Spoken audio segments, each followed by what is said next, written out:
गया है। ध्यान से देखो, इसमें ये जो नाउन शब्द है बेटा, इससे हम लोग ने दोस्ती कर ली है किसी भी चीज का। ये जो प्रो शब्द है ना, ये आता है एट द प्लेस ऑफ के लिए। प्रो शब्द किसके लिए आ रहा है बच्चों?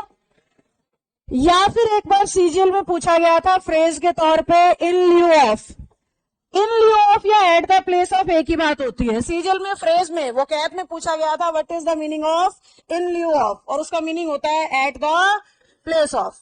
अब एट द प्लेस ऑफ या इन लिeu ऑफ सीधा सीधा कह रहा है किसी चीज के स्थान पर, के स्थान पर।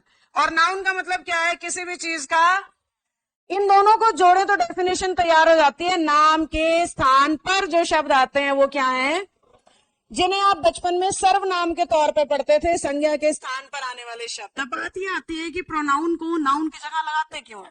जब नाउन ऑलरेडी वहां बैठ सकता है, नाउन की सेंस भी ठीक है, नाउन यूज भी हो सकता है, तो प्रोनाउन आया क्यों? क्योंकि एक ही नाउन को बार बार रिपीट करने को इंग्लिश गलत मानती है ग्रामेटिकली। ग्रामर में इसको कहते हैं बेटा सुपरफ्लुअस एरर।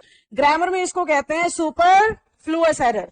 सुपरफ्लुअस का मतलब होता है बेमतलब की चीज लगा रखी है, बिना लगाए भी बात बन जाती, उस चीज को कहते हैं सुपरफ्लुअस। तो इंग्लिश मानती है कि अगर एक ही नाउन को मल्टीपल टाइम्स रिपीट किया जाए तो वो ग्रामेटिकली सेंस गलत देता है, इसलिए उस नाउन को लिखने से बचने के लिए इंग्लिश में क्या यूज होते हैं? तो सीधी सी भाषा में दो लाइनें हो गई। लाइन नंबर 1, प्रोनाउन क्या है? नाउन की जगह पे आने वाले शब्द। क्यों आते हैं? ताकि नाउन ना लिखना पड़े। नाउन क्यों ना लिखना पड़े? उसकी रिपीटेशन को ग्रामर में गलत माना जाता है। ये 3 बातें नाउन के इंट्रोडक्शन में है। मतलब नाउन होता क्या है ये उसका आंसर, प्रोनाउन होता क्या है ये उसका आंसर है।